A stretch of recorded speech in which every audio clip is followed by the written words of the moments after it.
നമസ്കാരം, എല്ലാവർക്കും aim study സെന്ററിന്റെ പുതിയൊരു വീഡിയോയിലേക്ക് സ്വാഗതം. നമ്മൾ HSA പരീക്ഷയ്ക്കായി തയ്യാറെടുത്ത ഉദ്യോഗാർത്ഥികൾ എല്ലാവരും നല്ല രീതിയിൽ തന്നെ വർക്കൗട്ട് ചെയ്തുകൊണ്ടാണ് പരീക്ഷ എഴുതിയത് അല്ലെ? എങ്കിലും പല ജില്ലകളിലും പല സബ്ജക്റ്റിന്റെയും മെസ്സേജുകൾ വന്നു തുടങ്ങി. അതേപോലെ മാത്സ്, അതേപോലെ ഹിന്ദി, നാച്ചുറൽ സയൻസ്, മലയാളത്തിന്റെയൊക്കെ ഇന്റർവ്യൂകളും ആരംഭിച്ചു കഴിഞ്ഞു അല്ലെ? എന്നാൽ HSA ഫിസിക്കൽ സയൻസുകാരുടെ കാര്യം ഇപ്പോഴും അനിശ്ചിതത്വത്തിൽ തന്നെ തുടരുകയാണ്. ഒരുപാട് പേര് സംശയമായിട്ട് വിളിക്കുന്നുണ്ട്, അതെന്താ മറ്റേ മെസ്സേജുകൾ വന്നു തുടങ്ങാത്തത്, ഷോർട്ട് ലിസ്റ്റ് എപ്പോ വരും, അതിന് എന്തെങ്കിലും കാര്യത്തിൽ തീരുമാനങ്ങളായോ എന്നൊക്കെ ചോദിച്ച് ഒരുപാട് ഉദ്യോഗാർത്ഥികൾ വിളിക്കുന്നുണ്ട്. അപ്പോൾ ഇതെന്ന് പറയുന്നത് ഇപ്പോഴും അനിശ്ചിതത്വത്തിൽ തന്നെ തുടരുകയാണ് എന്ന് തന്നെയാണ് പറയാനായിട്ട് സാധിക്കുക. അപ്പോൾ ഇതുമായി ബന്ധപ്പെട്ട് ഒരു ന്യൂസ് റിപ്പോർട്ടാണ് ഇന്ന് ഞാൻ നിങ്ങളുടെ മുന്നിലേക്ക് കൊണ്ടുവന്നിരിക്കുന്നത്. ഇത്തരത്തിൽ തന്നെ നമ്മളുടെ പരീക്ഷകളുമായി ബന്ധപ്പെട്ട എല്ലാ അപ്ഡേഷൻസും ഉടൻ തന്നെ നിങ്ങൾക്ക് ലഭിക്കുന്നതിനായി ചാനൽ ഒന്ന് സബ്സ്ക്രൈബ് ചെയ്യുക. അതോടൊപ്പം തന്നെ ബെല്ലൈക്കൺ കൂടെ ഒന്ന് എനേബിൾ ചെയ്തിടുക. ഓക്കെ, വിഷമത്തോടു കൂടെ തന്നെയാണ് പറയുന്നത്. HSAയുടെ എക്സാം നമുക്കൊരു 2018 കഴിഞ്ഞ് ഇത്രയും വർഷങ്ങൾ കാത്തിരുന്നിട്ടാണ് ഇപ്പൊ ഈ 2025 നമുക്കൊരു ഓഗസ്റ്റില് HSAയുടെ എക്സാം കിട്ടിയത് അല്ലെ? അപ്പൊ അത്രത്തോളം വർഷത്തെ കാത്തിരിപ്പും നമ്മളുടെ ഒരു നോട്ടിഫിക്കേഷൻ ഒക്കെ വന്നപ്പോൾ ഈ പറയുന്ന പ്രശ്നങ്ങൾക്കും കോടതി വിധിക്കും ഒക്കെ ഒരു തീരുമാനമായി എന്നുള്ളത് നമ്മൾ പ്രതീക്ഷിച്ചുകൊണ്ട് തന്നെയാണ് അതിനായി പ്രിപ്പയർ ചെയ്തതും ഈ പരീക്ഷ എഴുതിയതും. ഒരു പക്ഷെ ആ പരീക്ഷ എഴുതി നല്ല മാർക്ക് ഉണ്ടെങ്കിൽ പോലും മെസ്സേജ് ഇത്രയും ദിവസം വരാത്തത് കൊണ്ട് ഒരുപാട് പേര് വളരെ ഡെസ്പായിട്ടാണ് ഇരിക്കുന്നത്. ഇനി ഒരു പരീക്ഷ നോക്കുന്നില്ല എന്നൊക്കെ ആലോചിച്ചിരിക്കുന്ന ആളുകൾ ഉണ്ടാവും. അല്ലെങ്കിൽ ഇതൊരു അവസാന ചാൻസ് ആണ് എന്ന രീതിയിൽ പരീക്ഷ എഴുതിയ ആളുകൾ ഉണ്ടാവും. അപ്പോൾ അവരെല്ലാവരും മനസ്സുമടുത്ത് തന്നെ ആയിരിക്കാം, അല്ലെങ്കിൽ ഒരുപാട് ഡെസ്പായിട്ട് തന്നെ ആയിരിക്കാം ഇരിക്കുന്നത്. പക്ഷെ നമ്മൾ പിന്നിലേക്ക് പോവരുത്. നമ്മൾ ഈ ടീച്ചിങ് എന്നുള്ളത് പാഷനായി കണ്ടുകൊണ്ട് തന്നെ പ്രിപ്പറേഷൻ സ്റ്റാർട്ട് ചെയ്ത ആളുകളാണ്. അപ്പോൾ ഇനി കാറ്റഗറി 2 ഉണ്ടെങ്കിൽ നമ്മൾക്ക് UPSA എന്നൊരു ചാൻസ് കൂടെ വരുന്നുണ്ട്. അധികം താമസമൊന്നുമില്ല. ഈ 2026 ഡിസംബറിൽ തന്നെ അതിന്റെ നോട്ടിഫിക്കേഷൻ ഉണ്ടാവും. 2027 തന്നെ നമ്മൾക്ക് അതിന്റെ പരീക്ഷയുണ്ട്. അപ്പോൾ എന്താണെങ്കിലും നമ്മുടെ HSA ഫിസിക്കൽ സയൻസിന്റെ കാര്യങ്ങൾ ഈ കേസും കോടതിയും കാര്യങ്ങളൊക്കെ പോകുന്നുണ്ടെങ്കിലും അത്യാവശ്യം കഴിഞ്ഞ ലിസ്റ്റിൽ നിയമനങ്ങളൊക്കെ നടന്നിട്ടുണ്ടെങ്കിലും ഇതിന്റെ തീരുമാനങ്ങൾക്ക് വേണ്ടി കാത്തിരുന്ന് UPSA എന്ന അവസരം കാണാതെ പോവരുത്. അതിനുള്ള പ്രിപ്പറേഷൻസ് ഒപ്പം കൊണ്ടുപോവുക. ഈ കോടതിയും വിധിയും കേസുകളും കാര്യങ്ങളും അതിൻ്റെതായ മുറയ്ക്ക് നടന്നു പോകും. നമ്മൾക്ക് മാർക്ക് ഉണ്ടെങ്കിൽ നമ്മുടെ ഷോർട്ട് ലിസ്റ്റ് അപ്ലോഡ് മെസ്സേജും നമ്മുടെ ഷോർട്ട് ലിസ്റ്റും റാങ്ക് ലിസ്റ്റും ഇന്റർവ്യൂ ഒക്കെ നടക്കും. അത് അതിൻ്റെതായ മുറയ്ക്ക് നടന്നു പൊയ്ക്കോട്ടെ. പക്ഷെ LP UPയിലുള്ള നമ്മുടെ പ്രിപ്പറേഷൻസ് ഉടൻ തന്നെ ആരംഭിക്കുക. UPSAക്ക് വേണ്ടിയുള്ള പ്രിപ്പറേഷൻസ് നിങ്ങൾ കട്ടയ്ക്ക് കൊണ്ടുപോയിക്കോളൂ. അതിലെന്താണെങ്കിലും നല്ല രീതിയിലുള്ള നിയമനങ്ങൾ നടക്കുന്നതാണ്. ഓക്കെ, അപ്പൊ LP UPയുടെ പുതിയ ബാച്ചുകൾ നമ്മുടെ എയിം സ്റ്റഡി സെന്ററിൽ ഉണ്ട്. കേരളത്തിൽ തന്നെ ഏറ്റവും കുറഞ്ഞ ഫീസിൽ തന്നെയാണ് കോഴ്സുകൾ നിങ്ങൾക്കായി പ്രൊവൈഡ് ചെയ്യുന്നത്. അത് മെന്റർഷിപ്പോട് കൂടെ തന്നെയാണ് പ്രൊവൈഡ് ചെയ്യുന്നത്. അപ്പൊ കോഴ്സിനെ കുറിച്ച് കൂടുതൽ അറിയാൻ 9446537087 നമ്പറിൽ കോൺടാക്ട് ചെയ്താൽ മതി. ഓക്കെ, അപ്പൊ ഇതേപോലെ കൂടുതൽ അപ്ഡേറ്റഡ് വീഡിയോസിനായി ചാനൽ സബ്സ്ക്രൈബ് ചെയ്യാൻ മറക്കരുത്. അതോടൊപ്പം തന്നെ ബെലൈക്കൺ കൂടെ ഒന്ന് എനേബിൾ ചെയ്യുക. അപ്പൊ നമ്മുടെ ഇൻഫോർമേഷൻ എന്താണെന്ന് നോക്കാം അല്ലെ? HST ഫിസിക്കൽ സയൻസ് ചുരുക്കപ്പട്ടിക ചുവപ്പ് നാടയിൽ പരീക്ഷ കഴിഞ്ഞിട്ട് 5 മാസം മറ്റു വിഷയങ്ങൾക്ക് ചുരുക്കപ്പട്ടികയായി. നമ്മുടെ പരീക്ഷ കഴിഞ്ഞത് ഓഗസ്റ്റിലാണ് അല്ലെ? എങ്കിൽ ഈ ഓഗസ്റ്റ് കഴിഞ്ഞത് നവംബറിൽ കഴിഞ്ഞ സോഷ്യൽ സയൻസിന്റെ അടക്കം ഷോർട്ട് ലിസ്റ്റ് അല്ലെങ്കിൽ സർട്ടിഫിക്കറ്റ് അപ്ലോഡ് മെസ്സേജുകൾ വന്നു തുടങ്ങി. എന്നിട്ടും ഫിസിക്കൽ സയൻസിൽ ആകെ 3-4 ജില്ലകളിൽ മാത്രമാണ് മെസ്സേജുകളെങ്കിലും വന്നിട്ടുള്ളത് എന്നുള്ളതാണ്. ഓക്കെ, ഫിസിക്കൽ സയൻസ് ഹൈസ്കൂൾ അധ്യാപക നിയമനത്തിനുള്ള ചുരുക്കപ്പട്ടികയുടെ പ്രസിദ്ധീകരണം അനിശ്ചിതമായി വൈകുന്നു. യോഗ്യത സംബന്ധിച്ച് സുപ്രീം കോടതിയിൽ കേസ് ഉള്ളതിനാൽ പുതിയ നടപടികൾ നിലച്ചിരിക്കുകയാണ്. കേസിൽ തീർപ്പുണ്ടാക്കുന്നത് വരെ നിയമനം നീട്ടിക്കൊണ്ടു പോകാനാണ് ശ്രമം. പരീക്ഷ എഴുതിയ ഉദ്യോഗാർത്ഥികൾ മാസങ്ങളായി കാത്തിരിപ്പിലും ഇതോടൊപ്പം ഇതിനുശേഷവും പരീക്ഷ നടത്തിയ HST തസ്തികയിലെ ചുരുക്കപ്പട്ടിക പ്രസിദ്ധീകരിച്ച് അഭിമുഖത്തിനായുള്ള നടപടികളും ആരംഭിച്ചു. അവയുടെ റാങ്ക് പട്ടിക പ്രസിദ്ധീകരിക്കുകയും ചെയ്യുന്നുണ്ട്. 2016 ഇതിനു മുൻപിലെ വിജ്ഞാപനം പ്രസിദ്ധീകരിച്ചത്. അതിന്റെ റാങ്ക് പട്ടിക 2020 പ്രാബല്യത്തിൽ വന്നു.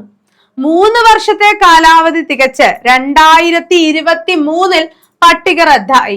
ഈ വിജ്ഞാപനത്തിലുണ്ടായ ചില അപാകതകൾ വലിയ നിയമപ്രശ്നങ്ങൾക്കിടയാക്കി. അതിന്റെ തുടർച്ചയായിട്ടുള്ള അനിശ്ചിതത്വത്തിലാണ് ഇപ്പോഴത്തെ വിജ്ഞാപനത്തെയും ബാധിച്ചിട്ടുള്ളത്. 2016 വിജ്ഞാപനത്തിൽ BSc ഫിസിക്സ് അല്ലെങ്കിൽ കെമിസ്ട്രി എന്നാണ് യോഗ്യതയിൽ പറഞ്ഞിട്ടുള്ളത്. ഇതനുസരിച്ച് എല്ലാവരും അപേക്ഷിച്ചു. എന്നാൽ വിദ്യാഭ്യാസ വകുപ്പ് പിന്നീട് പുറത്തിറക്കിയ ഉത്തരവിനെ തുടർന്നാണ് നിയമന നടപടികൾ ഉണ്ടായത്.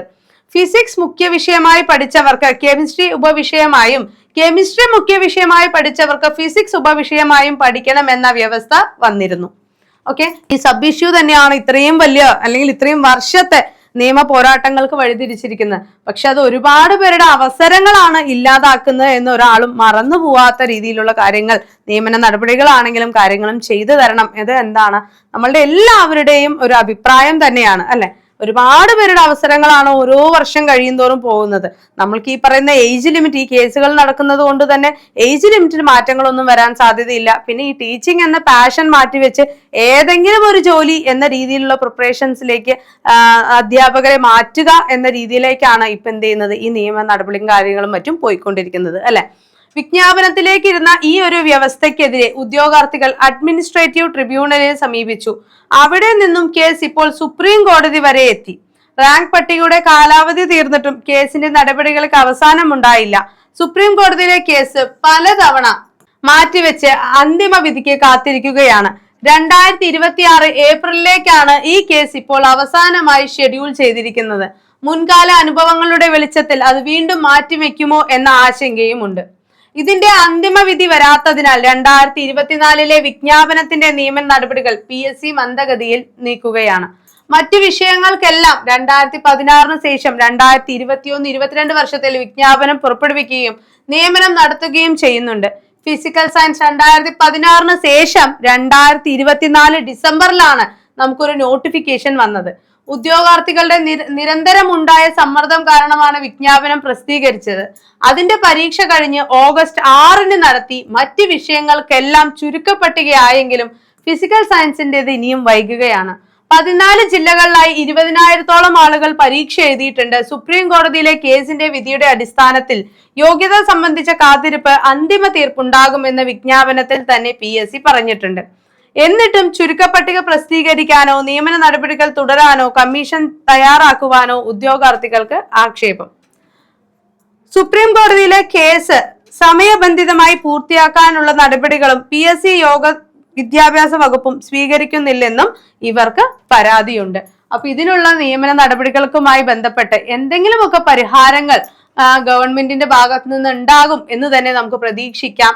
നല്ല രീതിയിൽ തന്നെ ഉള്ള അവസരങ്ങൾക്ക് വേണ്ടി നമുക്ക് ഇനി പ്രയത്നിച്ച് തുടങ്ങുക തന്നെ വേണം അല്ലെ. കഴിഞ്ഞ നമ്മുടെ റാങ്ക് ലിസ്റ്റിൽ, അതായത് നമ്മൾ പറഞ്ഞു 2016 നോട്ടിഫിക്കേഷൻ 18 കൂടെ തന്നെ എക്സാം അല്ലെ നമുക്ക് വന്നിരുന്നു. അപ്പോൾ ഈ പറയുന്ന എക്സാമുമായി ബന്ധപ്പെട്ട് നടന്ന റാങ്ക് ലിസ്റ്റ് പ്രകാരം നമുക്ക് കഴിഞ്ഞ ലാസ്റ്റ് അഡ്വൈസ് പോയിട്ടുള്ളത് 2023 നവംബറിലോടാണ് നമുക്ക് തിരുവനന്തപുരം ജില്ലയിൽ, അപ്പോഴത്തേക്ക് വരെയാണ് പോയിട്ടുള്ളത്. അപ്പൊ അതിൽ 2023 കൂടി കാലാവധി കഴിഞ്ഞ റാങ്ക് ലിസ്റ്റ് ആണ് എന്ന് മറക്കരുത് കേട്ടോ. അതിൽ തിരുവനന്തപുരത്ത് 103 ആളുകൾക്കാണ് നിയമന ശുപാർശ പോയിട്ടുള്ളത്. കൊല്ലം ജില്ലയിൽ 80, ആലപ്പുഴ 25, പത്തനംതിട്ട 19 ആളുകൾ, ഇടുക്കി 30, കോട്ടയം 10 ആളുകൾ, എറണാകുളം 25 ആളുകൾ, തൃശൂർ 66 ആളുകൾ, പാലക്കാട് 91 ആളുകൾ, മലപ്പുറം 240 ആളുകൾ, കോഴിക്കോട് 100 ആളുകൾക്ക് ശുപാർശ പോയിട്ടുണ്ട്.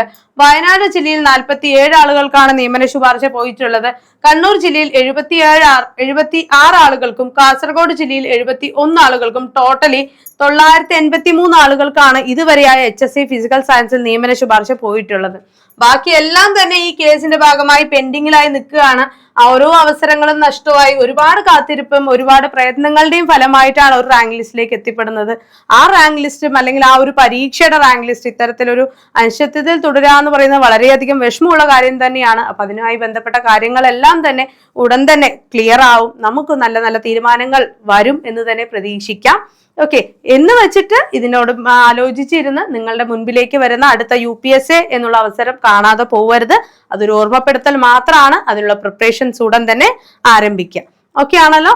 അപ്പോൾ ഇതേപോലെ കൂടുതൽ അപ്ഡേറ്റഡ് വീഡിയോസും ആയിട്ട് നമുക്ക് വീണ്ടും കാണാം. Thank you so much. കൂടുതൽ വീഡിയോസിനായി ചാനൽ സബ്സ്ക്രൈബ് ചെയ്യുക. അതോടൊപ്പം തന്നെ എയിം സ്റ്റഡി സെന്ററിന്റെ ഒഫീഷ്യൽ വാട്സ്ആപ്പ് ചാനലിലെ ലിങ്ക് കൂടെ താഴെ പ്രൊവൈഡ് ചെയ്തിട്ടുണ്ട്.